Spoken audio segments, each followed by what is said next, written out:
course, in that I talk about the relations between Pakistan and India, foreign policy Pakistan and all these other matters. اور اس میں بھی میری کوشش ہمیشہ رہتی ہے کہ ایک ترقی پسند پیغام جو ہے وہ دیا جائے. دوسرا یہ کہ میں ایک سیاسی ایکٹیوسٹ بھی ہوں اور تقریباً میری 15 سال میری زندگی کے لیبر موومنٹ کے ساتھ اور کسانوں کی موومنٹ کے ساتھ گزرے ہیں. حال ہی میں انجمن المظاہرین کے ساتھ میں نے ایک بہت بڑی مارچ آرگنائز کی تھی جس میں کم و بیش 50,000 لوگ شامل تھے. اس کا کلپ بھی آپ کی خدمت میں پیش کروں گا. تو اس میں لینڈ رائٹس کے لیے وہ موومنٹ تھی. پھر اس کے علاوہ آل پاکستان ٹریڈ یونین فیڈریشن کے ساتھ کام کرنا, کمیونسٹ مزدور کسان پارٹی نے مجھے حال ہی میں اپنا جنرل سیکرٹری بھی الیکٹ کر لی ہے, تو وہ بھی ایک ایسپیکٹ آف مائی ورک ہے. اور طلباء کے ساتھ بھی جو ریلیجیس ایکسٹریمزم ہے اس کے خلاف بات چیت کرنا. اور سب سے جو شاید جس وجہ سے میں اور میرا کام سب سے زیادہ مقبول ہے وہ یہ کہ جو ہماری وکیلوں کی تحریک کے اندر, وکلا تحریک کے اندر جو ہماری شمولیت تھی, that is what we are very well known for in Pakistan and also abroad, which is کہ جب 2006 کے اندر وہ موومنٹ شروع ہوئی, although I was opposing military dictatorship since 1999, October 1999, but اس وقت even a significant portion of the intelligentsia of Pakistan وہ بھی جو تھے وہ کہتے تھے کہ military dictatorship بھی ٹھیک ہے. So ہم کافی مائنورٹی میں تھے اس وقت. مگر 2006 کے اندر جب وکلا تحریک شروع ہوئی تو سڈنلی وہ سب چیزیں جو ہم کر رہے تھے, وہ سب گیت جو ہم گا رہے تھے جالب صاحب کے, فیض صاحب کے, اور وہ سب نعرے جو ہم لگوا رہے تھے وہ ایک دم سے نیشنل لیول پہ ابھر پڑے. اور اس تحریک میں in summers I was in Pakistan, تو سمرز میں I was helping to organise the lawyers movement in Pakistan, and during the rest of the year I was in London doing my P H D. تو وہاں سے ایک solidarity movement بھی ہم نے blood کی, کیمپین فار ڈیموکریسی اس کا نام تھا. وہ بڑی کامیاب تھی کیونکہ بہت بڑی ایکسپیٹ کمیونٹی تھی لنڈن کے اندر, تو ان کا سپورٹ جب میڈیا بلیک آؤٹ ہو گیا that was very instrumental in keeping the movement going, in keeping sort of momentum going. اس میں جو گیت وغیرہ ہم ڈیمونسٹریشنز میں گایا کرتے تھے وہ پھر ایک ریکارڈ کمپنی جیو کی جو ریکارڈ کمپنی فائر ریکارڈز انہوں نے اٹھا لی, کیونکہ نومبر 3 کے بعد جب میڈیا بلیک آؤٹ ہوا تو ہم نے میڈیا کی آزادی صحافت کے لیے بھی بات چیت جب کی تو پھر میڈیا نے بھی ہمیں اٹھانا شروع کیا. تو اس پوائنٹ پہ پھر ہم نیشنل لیول پہ ایک دم سے نمایاں ہو گئے through our music. And the music that we were doing, یہ تو میں نے نیا آپ کو ایک کمپوزیشن سنائی ہے. So the music that we were doing sort of became the anthem for the democratic and lawyers movement of that period, because it was being broadcast over Geo. مطلب 24 گھنٹے میں سے وہ ہر آدھے گھنٹے بعد وہ ہمارا گانا چلا دیتے تھے کہ جس میں مخالفین جو ہیں وہ آپ کو ڈرانے دھمکانے کی کوشش کریں. تو میرے لیبر ایکٹیویزم میں مجھے مارا پیٹا بھی اور مجھے حوالات میں بند بھی کر دیا, ٹھنڈی وغیرہ بھی لگائی, سب کچھ کیا. اور انٹرنیٹ پہ دھمکیاں آتی رہتی ہیں, مگر وہ نان سیریس ہیں اور میں ان کو سیریسلی لیتا بھی نہیں ہوں, کیونکہ وہ میں جانتا ہوں کہ وہ کس لیول کی دھمکیاں ہیں. تو وہ تو آتی رہتی ہیں, مگر ابھی تک ہم کافی, میں ایٹ لیسٹ اپنے آپ کو کافی لکی سمجھتا ہوں کہ کیونکہ جو ہم اس وقت جس طرح سے ہم کام کر رہے تھے, جو ہم پیغام لے کر جا رہے تھے وہ اتنا مقبول تھا, اتنا پسند کیا جا رہا تھا کہ ہمیں محسوس کم سے کم نہیں ہو رہا تھا کہ ہم کسی خطرے میں ہیں, کسی ایسے خطرے میں ہیں کہ جس میں ہمیں نہیں پڑنا چاہیے. ڈر نہیں لگا بیسکلی.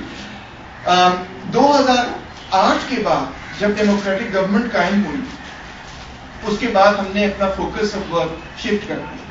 پہلے ہمارا فوکس آف ورک مینلی تھا ملٹری ڈکٹیٹرشپ کے حوالے سے, اور سیکنڈریلی تھا کہ جو اینٹی ملٹری ڈکٹیٹرشپ موومنٹ ہے وہ سیکولر ہے.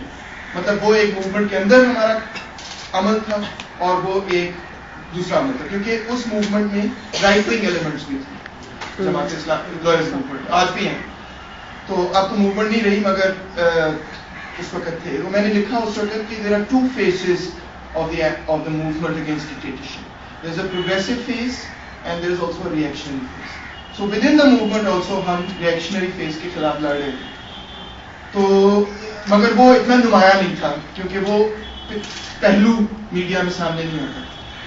جب جمہوری حکومت قائم ہو گئی تو اور جب ٹیررسٹ اٹیکس دہشت گرد حملے بڑھ گئے پاکستان کے اندر اور بڑھتے ہی چلے گئے تو پھر ہم نے محسوس کیا کہ اب جو ہمارا مین کام ہے, جو ہمارا ایمفسس ہے, وہ اس چیز پہ ہونا چاہیے جو ریلیجیس فنڈامنٹلزم پاکستان میں بھی بڑھ رہا ہے اور جگہ بھی بڑھ رہا ہے. تو تقریباً 2008 that was the main focus of our work. اب اس میں بھی یہی ہوا جو ہمارے ساتھ 1999 میں ہوا, وہ یہ کہ 1999 میں بھی ہم ایک قسم کی آئسولیشن میں سے شروع کیا ہم نے, اور پھر مین اسٹریم ہمارے ساتھ شامل ہو گیا. اور جب ہم نے اس کو اپنا مین پلان بنایا, مین فوکس بنایا کام کا, تو ہمیں دوبارہ سے ایک آئسولیشن کا محسوس ہوا کہ ہم آئسولیشن, کیونکہ لوگ اس وقت میڈیا جو تھا اس کا فوکس جو تھا وہ پالیٹیشینس پر تھا, پیپلز پارٹی کی گورنمنٹ جو بھی زرداری ہے وہ کر, ہمارا فوکس زیادہ ریلیجیس ایکسٹریمزم پر تھا. مگر میں فیل کر رہا ہوں کہ 2008 سے لے کے اب تک سماج میں جو بھی تبدیلیاں ہوئی ہوں اس میں ترقی پسندی اور لبرل لوگوں کی اسپیس گھٹ گئی ہے, مگر جو ترقی پسند کمیونٹی ہے اور جو لبرل سیکولر کمیونٹی ہے اس میں recognition of the importance of fighting religious extremism وہ بڑھ گئی, اور اس میں یونٹی بہت بڑھ گئی. اور اس میں جو وہی ہوا کہ جو ہمارے جو سلوگنس تھے کہ یہ اب ایک طرح جو مارکسی زبان ہے پرنسپل کانٹرڈکشن بن گئی ہے, مین مسئلہ یہ بن گیا ہے, تو وہ بات اب قبول کر لی ہے تقریباً ساری پروگریسو کمیونٹی میں, خاص طور پہ جو سلمان تاثیر کے قتل کے بعد تو اب سارے بالکل جو ہے وہ کلیئر ہو گیا کہ یار یہ تو we are facing a fascist takeover of the country and we got to do something very unite. پہلی بات تو مجھے یہ نظر آتی ہے کہ انڈیا کے اندر جو پروفیشنل اور مڈل کلاس ہیں وہ بہت بڑی ہے, اور مجھے تو یہی محسوس ہوتا ہے کہ یہاں پہ پروگریسو کلچر جو ہے وہ بہت بڑا ہے اور بہت اسٹرانگ ہے اور بہت اسپیس ہے اسپیک. اور آپ کو لگتا ہوگا کہ کیا بات کر رہے ہیں, ایسی کوئی بات ہی نہیں, مگر مجھے لگتا ہے کہ بنسبت جہاں سے میں آ رہا ہوں کہ میں ادھر آ کے کہتا ہوں جگہ جگہ بات کرنے کا مسئلہ کوئی نہیں ہے. تو میں کلکتہ گیا تو وہاں پہ جب مجھے یہ سارے لال جھنڈے نظر آئے تو میں تو سوچ رہا تھا کہ یہ کیسے ہو سکتا ہے یعنی so that is one major difference. As far as my first interaction on politics aside, اس میں مجھے بالکل ویسے ہی محسوس ہوتے ہیں جس میں پاکستان کے اسٹوڈنٹس ہیں, اتنا ہی پیار, اسی قسم کی باتیں, اسی قسم کی خواہشات. So that way I don't feel any sort of like I'm in a foreign country or anything. Women, one of the wonderful things that I observed when I was in Bombay, I observed both in 97 and this time, is کہ خواتین کتنی ایمانسپیٹڈ ہیں اور کتنی محفوظ یہاں پہ محسوس کرتی ہیں. میری پرفارمنس کے بعد رات 11:30-12 بجے ہم گئے کھانا کھانے, وہاں پہ ہم میرے ساتھ بہت ساری خواتین تھیں اور وہ رکشہ لے رہی تھیں, اور سڑک پہ اور بھی میں نے بہت ساری خواتین کو دیکھا جو رکشہ. میں نے اپنے کالج سے پوچھا, اسٹوڈنٹ سے پوچھا کہ رات کے 12 بجنے کو مسئلہ نہیں ہے یہاں پہ, کوئی مسئلہ نہیں, دلی میں شاید دلی میں یہاں نہیں ہے, میں نے کہا شاید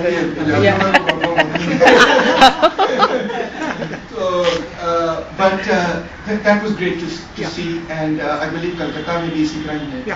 That is wonderful to see that. And although Pakistan میں بھی it varies from place to place, Balochistan میں بالکل اور سچویشن ہے, وہاں تو کوئی خاتون نظر نہیں آتی, اور کراچی میں اور سچویشن ہے. So it varies from place to place, but of course as a progressive I would of course want to see women being able to be completely mobile and do everything that they need to do whenever they need to do it and however they need to do it. US hegemony. I say it is, when I say one of the problems with speaking in the sort of Marxist terminology of principal contradiction is that there's so many things associated with that it sort of gets blocked into a particular category. When I use that term, I wanted to qualify it because کچھ لوگوں کی یہ interpretation ہے کہ اگر یہ principal contradiction ہے تو باقی چیزوں پہ توجہ دینے کی ضرورت ہی نہیں, وہ ہے ہی نہیں, ایگزسٹ نہیں کرتی. But that is not my view at all. کیا نام ہے, I mean you can look at our record کہ افغانستان میں آکوپیشن سے ہم اپوزڈ ہیں, ڈرون اٹیک سے ہم اپوزڈ ہیں, نیو لبرلزم اور IMF کی ساری پرائیویٹائزیشن وغیرہ وغیرہ سب کچھ اس کے ہم نے خلاف PTCL کی اسٹرائک میں سب کچھ ہم نے حصہ لیا. عراق وار پہ سب چیزیں, انفلوئنس آف امریکن ہیجمنی ہم پاکستان, سب چیزوں پہ ہم ہر طرف بات چیت. The reason why I felt the need کہ میں اس بات کو emphasize کروں with respect to religious fundamentalism particularly today is because دیکھنا میں ممبئی میں رہتا ہوں اور میں آپ لوگوں کو اس بات کا یقین دلانا چاہتا ہوں کہ ہم جو ترقی پسند لوگ ہیں پاکستان کے اندر اپنی پوری کوشش کر رہے ہیں کہ جو ہاتھ اٹھتا ہے یہاں پر فساد پیدا کرنے کے لیے یا وہاں پر یا کہیں پر بھی فساد دونوں ملکوں کے درمیان پیدا کرنے کے لیے اس کو روکنے کی ہم مکمل کوشش کر رہے ہیں اور ہم پاکستان انڈیا کے درمیان مکمل امن چاہتے ہیں. اس ہاتھ کو پیدا کرنے والی قوت کون سی؟ اگر اس کی طرف سوال اٹھایا جائے تو کولڈ وار کی نظر کو دیکھا جائے تو آپ کو پتا چلے گا کہ اس کے ساری کے پیچھے ایک مکمل منصوبہ بندی امریکی سامراج کی تھی جس نے $40 بلین ان جہادی تنظیموں کو دیے, جس کے نتیجے میں پوری پاکستان کی سوشو اکنامک ڈیولپمنٹ جو اسپونٹینیس ہسٹوریکل ڈیولپمنٹ تھی وہ لاپ سائڈڈ ہو گئی.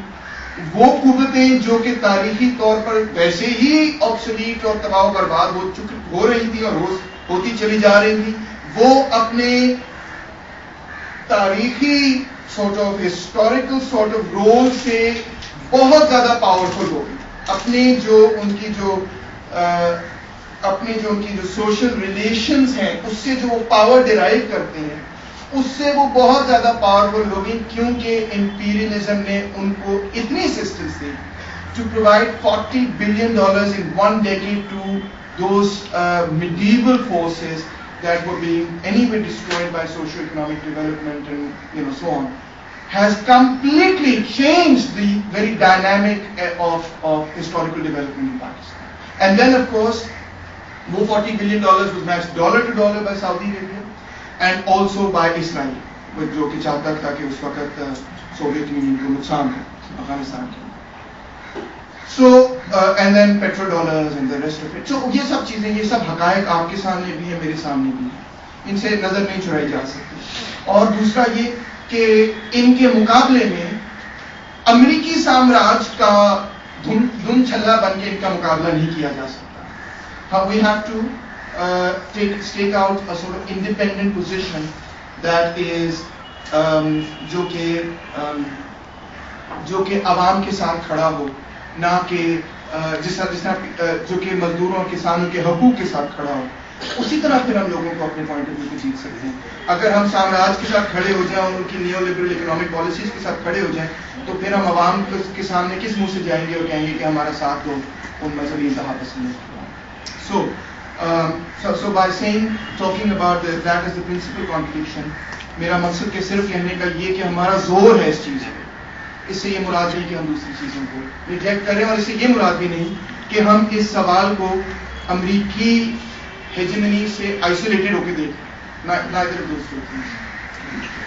جی, پاکستان جو ہے وہ ایک مذہبی اسٹیٹ تھا نہیں تھا, اس کی جو فاؤنڈنگ فادرز تھے وہ اس کو مذہبی اسٹیٹ بنانا چاہتے تھے, یا اس کو ایک ریلیجس اسٹیٹ بنانا چاہتے تھے, یا نیم مذہبی اسٹیٹ بنانا چاہتے تھے, یا نیم سیکولر, کیا چاہتے تھے وہ. اس پہ ڈیبیٹ جاری پاکستان میں بھی جاری. ظاہری بات ہے لبرل سیکولر کمیونٹی یہ کہتی ہے, پروگریسو کمیونٹی یہ کہتی ہے کہ وہ سیکولر اسٹیٹ چاہتے تھے, ریلیجس کمیونٹی یہ کہتی ہے کہ وہ تھیوکریٹک اسٹیٹ چاہتے تھے, اور بہت سارے لوگ بیچ میں بھی ہیں جو کہتے تھے کہ نیم تھیوکریٹک سونچ. تو وہ بہت ساری بڑی لمبی ڈیبیٹ ہے, کمپلیکیٹڈ ڈیبیٹ ہے. مگر میں ایک اور سوال پوچھتا ہوں. میں سوال یہ اٹھانا چاہتا ہوں کہ وہ کیا چاہتے تھے یا کیا نہیں چاہتے تھے. میں سمجھتا ہوں ایک علیحدہ ڈیبیٹ ہے اور ہونی چاہیے, مگر یہ بھی ایک ڈیبیٹ ہونی چاہیے کہ ہم کیا چاہتے ہیں. صحیح ہے نا. اور ہم یہ چاہتے ہیں کہ پاکستان ایک پروگریسو اسٹیٹ ہو, ٹھیک ہے نا, اور سیدھی سی بات ہے. تو اس لیے ہم, اور اس میں لوگوں کو یہ سمجھانے کی ضرورت ہے کہ اسی قسم کے ایک جمہوری پروگریسو سیکولر اسٹیٹ میں ہی امن و امان قائم ہو سکتا ہے, شانتی آ سکتی ہے اور پروگریس ہو سکتی ہے. ورنہ تو پاکستان خانہ جنگی کی طرف جائے گا. ہو سکتا ہے وہ اپنے اس خطے کو بھی اس کی طرف دھکیلے اور وہ بہت ایک خطرناک صورتحال بنے گی. اور میں آپ کے پاس اگر آیا ہوں تو اس کے, جس طرح کسی نے پوچھا ممبئی آنے کے پیچھے آپ کے کیا خیالات تھے, تو وہ یہی خیالات تھے کہ دنیا بھر کی جو پروگریسو کمیونٹی ہے ہم اکٹھے ہو کر ان انتہا پسندوں کا, ان مذہبی انتہا پسندوں کا